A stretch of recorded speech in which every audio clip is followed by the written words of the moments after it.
Hey, you guys, welcome back to another episode of the podcast.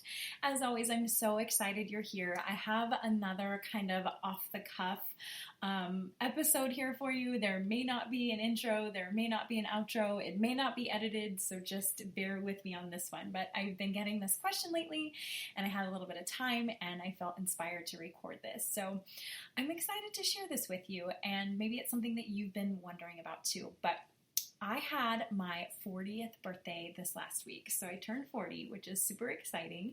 I had a lot of people asking me, and this isn't the question that the podcast is about, this episode is about, but I turned 40, so lots of people are asking me like, oh my gosh, how do you feel? Like, do you feel older? How do you feel about turning 40? Like, it's a big milestone, all of these things. And I am just like, I'm so excited. I am so excited for my 40s. I feel great. I feel amazing. I feel like excited, and that's what I tell people, and they kind of look at me like I'm like, really? You really feel excited? But I was reflecting, and I think that like my 30s, I had my oldest son when I was 30. So for the last decade, the last 10 years, he's 10 now, has really just been about raising my boys and, being a mom, learning to be a mom. That took a long time, right? And for those of you that are moms know, like having your first child is a huge adjustment. And I went, I don't know. So my 30s was all about my boys. And now that they're older, they're 8 and 10 now, they're a little bit more self-sufficient. I feel like my 40s is really going to be about coming back to me and figuring out again, like who I am again, right? Because obviously I'm not the same person that I was in my, 10 years ago in my 30s or even 20 years ago in my 20s, but it's coming back and rediscovering who I am and who I want to become in my 40s. And probably also, I was telling my husband, I'm like, maybe we'll get to have a conversation in my 40s now without being interrupted. So you moms, you understand, you guys know. Anyways, I'm super excited about being 40 to answer that question. But the question that I've been asking, so for my birthday, for the past 2 weeks, I had dropped these really fun birthday offers. Like I was just felt like I wanted to do something different. I wanted to throw different things out there. I wanted to try things. I wanted to, just throw different fun offers out there. I love celebrating like anything. Even if it's not a birthday, I'll find something to celebrate. And so I used my birthday as just a way to like try out some new things, try out some new offers. And all of these offers, like I was never like attached to any of them. I was like, let me just try this. This just sounds fun. Like, let me just throw it out there and see what happens. So, and they were so much fun. Like I had a blast, and now I have some new offers. I did a master class. I had some, what else did I have? Oh, I did content audits, which was so fun, like way more fun than I thought it was even going to be. And then I also had 2 different Voxer offers. And so that is the question that I had been getting mostly from other coaches. So people will reach out to me quite often and they'll say, how do you run, like, tell me about your Voxer coaching. How do you run Voxer? How do you do that? How does that work? I'm thinking about, adding it to my offer suite. And so that's the question I'm going to answer for you today is, how do I run my Voxer? And I want to preface this, okay, with like, whatever I say is not like the end all be all ever. And I mean, hopefully you know that. Like, you can take what I say with a grain of salt. I'm just going to share my experience with Voxer and coaching in Voxer, both from the client side and from the coaching side, and kind of share with you how I design my offers, how I run them, my boundaries around Voxer, how I share it with clients, ground rules that I set when we start in Voxer, and then all of the questions. I've like literally compiled all the questions that I've gotten about Voxer, so I'm just going to go ahead and answer them here today. And for those of you that are curious or don't know, Voxer is just a messaging app. Like, that's all it is. It's a messaging app. You just message back and forth. It's basically like text messaging, but it's not within your actual text messages. It is a totally separate app, and I like it because it keeps my like personal things separate from my like coaching things, I guess. And I like that about it. And not that like my personal life and my coaching like don't overlap, because they do in a lot of ways. But in this situation, like I like having this thing separate from my text messages. So you can send voice messages back and forth. You can send text messages. You can send, I think, short 1-minute videos. You can send photos. So it's just like texting. You've probably heard of it, or you've heard of Telegram. Telegram is another one. There's a couple more I think that people use, but I'm going to specifically talk about Voxer today because that's the one that I'm familiar with. That's the one that I offer, but you could take this information and like move it literally into any other platform. Okay. So first question, people that I have been asked, is this your lowest offer? So basically what I offer is Voxer coaching.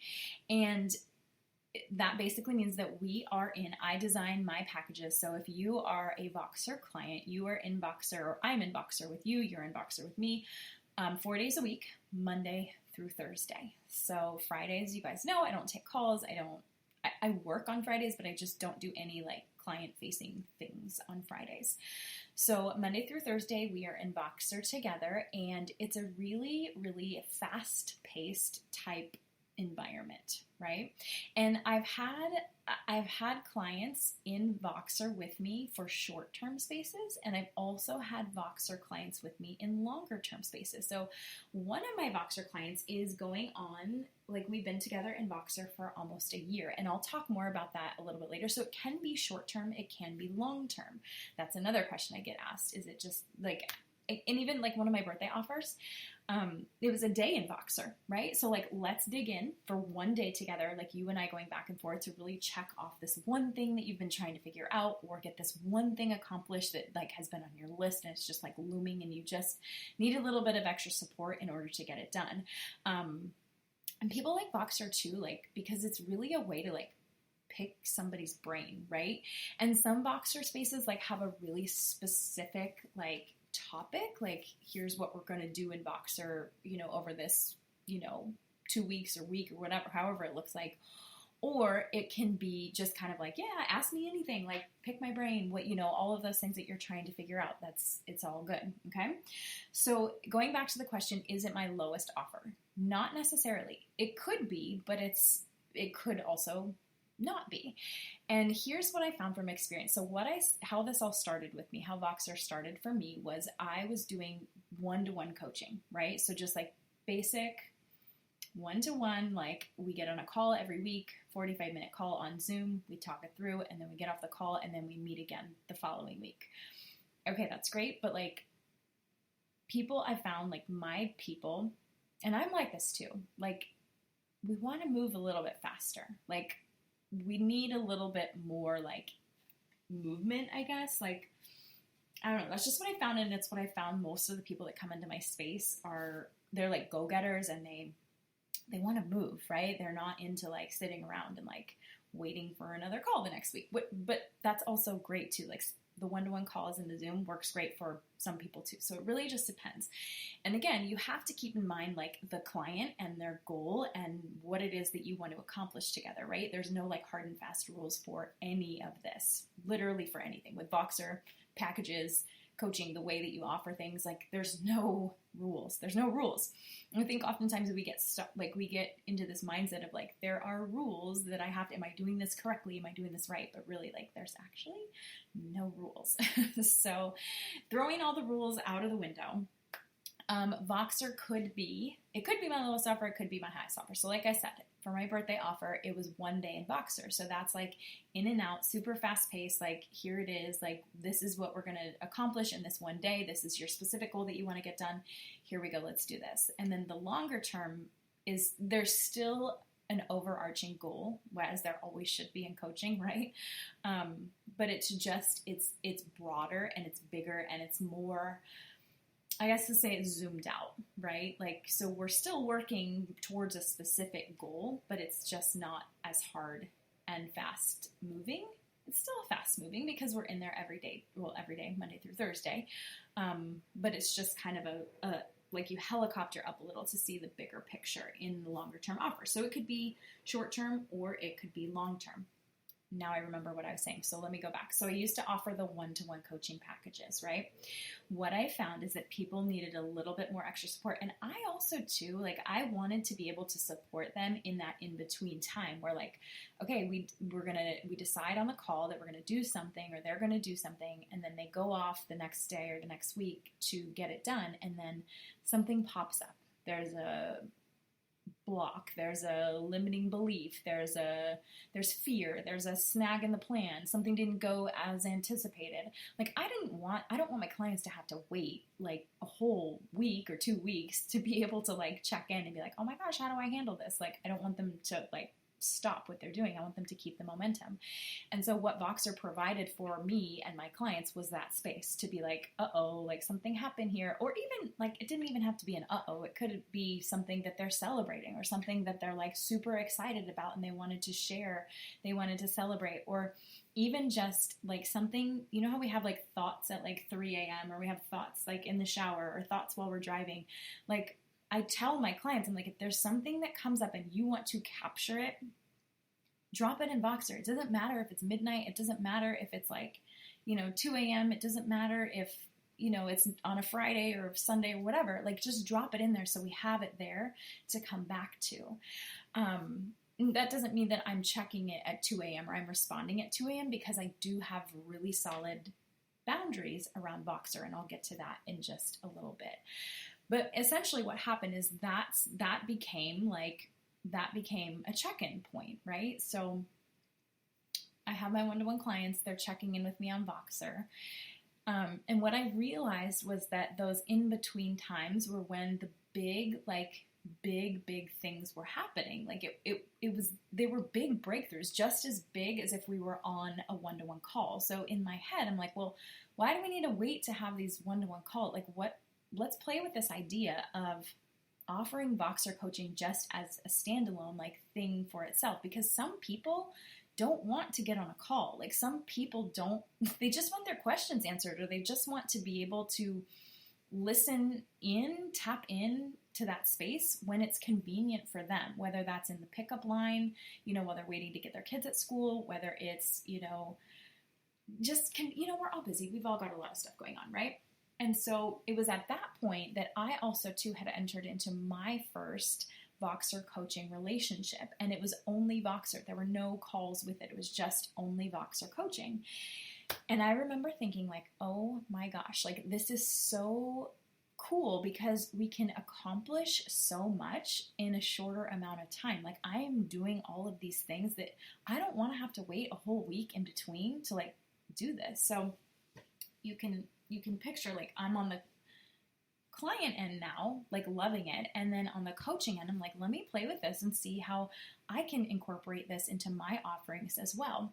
So what I did is I offered it as a standalone, right? So it's just, you could choose one-to-one coaching. So you're coaching with me. You either get the calls, the weekly calls, or you get the Voxer Monday through Thursday. Perfect. So I'm, again, putting myself in a box, being like one or the other. So anyways, we head off with that. We do that. I've got the one-to-one clients. I've also got the Voxer clients. Everything's going great. But what I found, and this was interesting for me, is that I was actually spending more time and more energy and more effort in the Voxer only space than I was in the Zoom call one-to-one coaching space. So this took a little bit of like massaging to figure out like, okay, like if I'm spending just as much time and energy and expertise and, knowledge and all of those things, if not more, if I'm spending more of that in Voxer, then they kind of both need to be like, the investment needs to kind of be at least similar, right? Because like it doesn't make sense for me to offer Voxer only coaching at a lower price point than it does to offer the one-to-one coaching when I'm actually like it would be a no-brainer, right? Like why wouldn't you go there and get more? So it took a little bit of working with and like a little bit of figuring out that like, oh, wait a second, like, hold on, like they need to essentially be the same price point. And so that was so the evolution of this Voxer packaging. So then they become the same price point, right? We started off with Voxer being a little bit lower than the Zoom calls. Now at this point in the timeline, they are the same. Like you choose between calls or you choose Voxer only. They're the same price point. Okay, perfect. So then what ended up happening is now I have both types of clients. Everything's going great in both spaces. But the one-to-one clients on Zoom, I'm finding that they need that Voxer. Like I think it's just the people that come into my space, because this is how I am too. Like I said before, like they just want to move. Like, we want to go. Let's go. Let's do things. We don't want to wait a whole week in between. So I was essentially using Voxer with those Zoom call only people as almost like, it was basically like a check-in, but again, it ended up being like I was spending more time in there. So then it evolved into, okay, you can choose the Zoom calls, you can choose the Voxer only, or you can choose the Zoom calls with Voxer support also. So that's like the whole shebang, right? Like, you're getting the call, we're sitting down, we have that dedicated time, but now also you're getting, this Monday through Thursday access to me to work through all of these things essentially, right?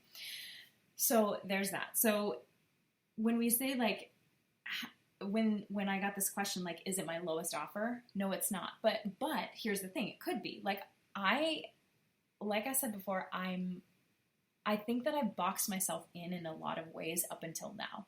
Of being like, it has to be this or it has to be this. It has to be A or it has to be B. When really it can be whatever the heck that I want it to be, right? Like it could be a couple calls a month and Voxer support. It could be 1 week in Voxer. It could be 1 day in Voxer, like I was playing with. It could be, one of my other birthday offers was 12 days in Voxer, so 3 weeks because my birthday was on the 12th. Like, we can just play with this and we can figure out what the client's goal is, and what the best case scenario or what the best thing would be for them to get them to that goal. And then you also have to take into consideration, how they work, because Voxer does take a specific type of person. Like, you do have to make sure that it's somebody that's going to be in there with you and that's going to like not be afraid, right, to like speak and to move and to talk and to ask the questions and to just, pop in and out and be there. So it does take a specific person. It takes like a go-getter person, I feel like, that's willing to get in there and get messy and do the work. Okay, so those are those questions. So it's not something that I offered since the very beginning, but it's definitely evolved, and we're still figuring it out, right? We're still in the evolution process. Okay, the other main big question that I get about Voxer is your boundaries. What are your boundaries, Sandy? And how often, like how frequently do you respond to your clients when they respond to you? How do you do this? Okay. So this is another interesting one because I, as most of us are, a recovering people pleaser, right? I come from the teaching education world, so I'm used to feeling like I need to be on all the time. I'm used to feeling like I need to respond right away. I'm used to feeling like I gotta get people answers immediately or else the whole world's gonna fall apart.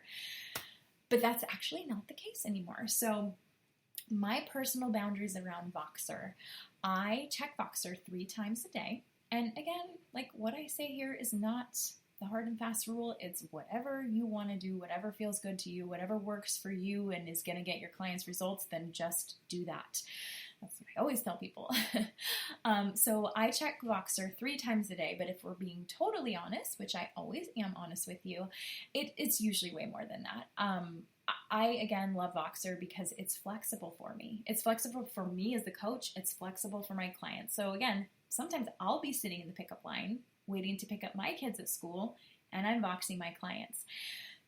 But with that being said, I do set intentions at the beginning of our Voxer relationship. I'm like, here's what I do. I check it at least 3 times a day, so you can expect to hear from me 3 times a day. You can ask any questions that you want. Nothing is off limits in Voxer. And all of my clients know that I'm very, very open. Like, I am an open book. Questions about business, of course, are like, that's usually why people get into Voxer with me. But questions about, mindset stuff, about how you think, how you handle things, about parenting. I get a lot of questions about parenting, like, because, you're just having a rough day and you're like, oh my gosh, my kids didn't sleep last night. Blah. Like, how do you balance all of these things? How do you balance, building a business and being a mom and not getting any sleep? And, like, nothing's off limits. I'm happy to share anything inside of Voxer. My clients know that. So usually 3 times a day. I don't have any parameters around like how many times my clients can Vox me. I've heard of that before. Like, you can send me 1 question per day, or like, I don't know, whatever that. I don't do that. But I mean, if that works for you, then that's great. I've also been in Voxer spaces, and I thought that this was really, really interesting too. And I'm kind of like playing with this idea now. Is I've been in Voxer spaces where the coach, I'm the client, they're the coach, and they're like, hey, when you send me messages, you can send me as many messages as you want, but just make sure that they're under 2 minutes. And at first I was like, oh, under 2 minutes? Like, Voxer gives you a limit of 15 minutes. So I don't know, I guess 2 minutes. So anyways, the reasoning behind that though was like, let's be concise. Let's get right to the point. Let's get in and out and let's do this. Like, let's not come in here and, spill your whole entire life story. And I thought that was really interesting and actually really, really like brilliant. And she wasn't like, if your message is 3 minutes, I'm going to like ban you from Voxer or anything like that. But it was just like, let's practice being really concise. Let's practice getting right to the point. Let's practice being really specific by making these messages 2 minutes or less.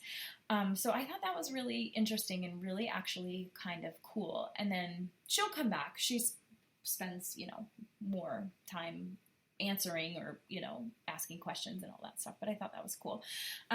Because, it can be tricky. Like, sometimes we have clients that come in and they're leaving, those multiple 15-minute messages. And again, it's fine. Like, I personally am like, okay, but like, you gotta let me know what the question is. Like, you gotta let me know if you need a space to come vent, then like vent, but tell me that's what you're doing, and then get to the question, or let's get to like how you want to move through this, or I'll help you move through this. But I think that setting the expectations beforehand will avoid those situations, right? Because again, like, you don't want to end up with like multiple 15-minute messages every day, and then you're listening to them, for 45 minutes and then having to respond. So that can get a little bit tricky.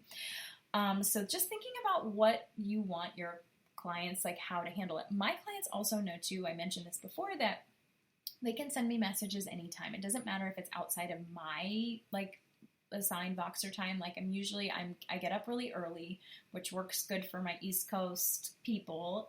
But I'm usually in Voxer around 5 a.m. until about 3 or 4 p.m. in the afternoon my time. So it's a good solid amount of time.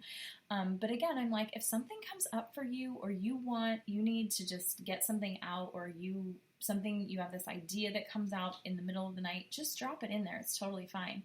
And I've had clients do this, and then immediately after they'll apologize and be like, oh my gosh, I'm so sorry. I feel so bad. Like, I know it's, midnight your time and you're probably asleep, and I hope this didn't wake you up, They just feel really bad. And I'm like, look, no need to feel guilty. I already told you what my parameters are. I already told you that it's fine with me that you can leave messages anytime you want. I have really solid boundaries around Voxer, so trust me to hold my boundaries, and I'm trusting you that you are going to use the space to the best. Like, you're not going to abuse essentially this space, and you're going to use it for what it's for, and that's movement and coaching and moving it forward. So moving yourself forward. And if you need to do that at midnight, then do it at midnight. I'll get to it in the morning or the next time that I'm in Voxer. So those are my boundaries around Voxer. I know like sometimes people, it's tricky though, because you never really know, like when you sign, and I can say this from experience too, when you sign somebody up to do Voxer coaching, you don't know, like you just don't know what type of Voxer person they're going to be. Are they going to be someone that is leaving, the 15-minute messages, or are they someone that's going to be like in and out?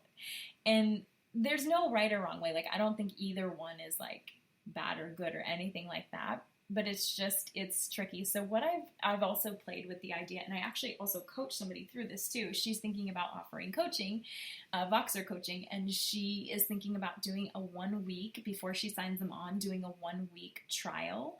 Just like you get in for 1 week, you go back and forth on Voxer just to kind of get a feel for it, get a feel if it's the right fit for them, get a feel for what type of client they are, get a feel for, the types of messages that are being sent, the length of the messages, and if it feels like a good fit. So that might be another option too. So there are no, again, hard and fast rules with Voxer. Everything that I've done in my business up until now is like just literally playing with it and seeing what works and seeing how it feels for me. That's always like one of the first things that I'm like, okay, I'm going to try this and I want to pay attention to how this feels for me. Does it feel inspiring? Does it feel good? Does it feel energizing? Do I feel excited to step in and do this particular thing, whether it's Voxer coaching or any other type of offer? Because again, I think that we oftentimes box ourselves into like the one-to-one coaching is the only way to do things. And it's really not. Like, I've even been, you guys, in spaces, in group Voxer spaces where there's like a big group of people. And I was like, I don't know how this is going to work. Like, this is, I just don't know. But I knew I needed to be in these spaces as the client, from the client end. And can I just tell you, it's like the most freaking incredible thing. Like, it could be a mastermind in Voxer. It could be a mini mind in Voxer. It could be like, and literally like my OCD brain was like, oh my gosh, like how am I going to keep track of all this? How am I going to, but somehow it works. Like it always works out. And so you can play with this and you can try things out and you can do different things and you can test it out and you can see, number one, how it feels for you. And then number two, like my thing is always like, is this helping my client? Is this the best thing for my client? They tell me the goal, and then let's see if we can get them to that point in however that looks, whether it's with the Zoom calls, whether it's with just the Voxer, whether it's with 1 day in Voxer, like depending on what the goal is.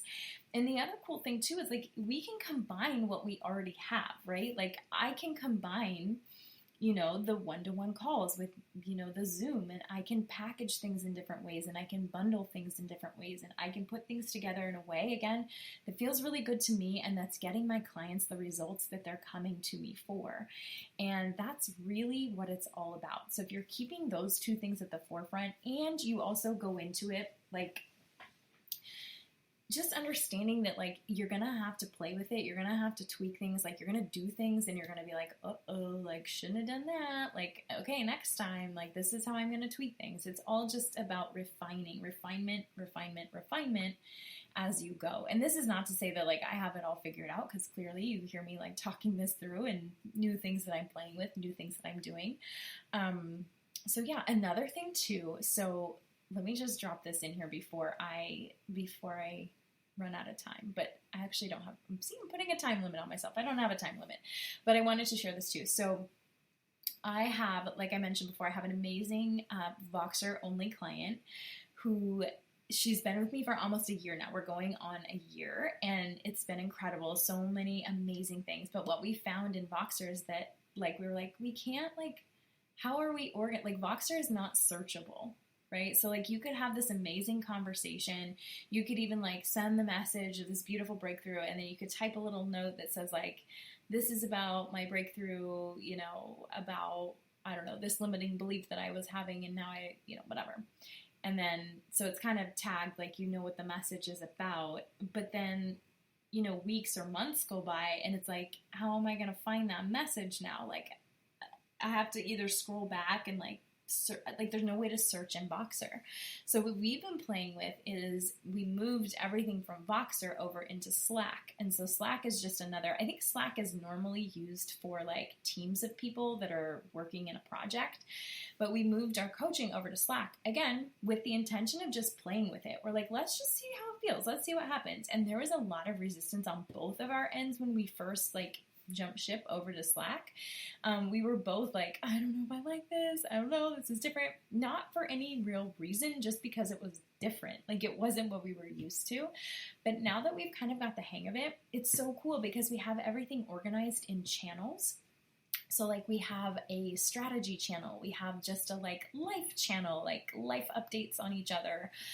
We have the content channel, we have just a general channel, we have a podcast channel, there's a mindset channel. Like, so all of the things go in the right, like in that channel or that bucket in that topic, and then it's all searchable. Like we can search for things. Like if I can't find something, I can literally just search for it, which has been really, really cool. So again, just playing with things, like just being like, let's try this and let's see what happens. So there's no right or wrong way to do anything.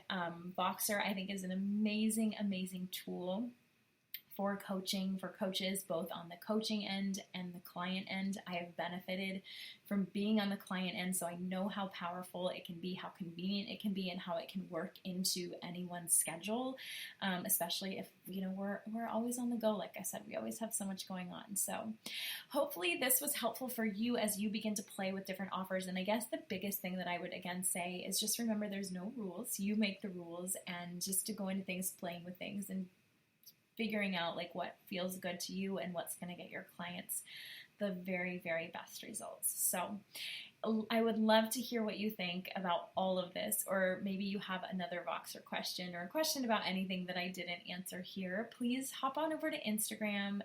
Let me know, shoot me a DM. Let me know if this was helpful. Let me know if, you know, how you're doing. Maybe you do something in Voxer that I didn't even think of that I would love to hear about.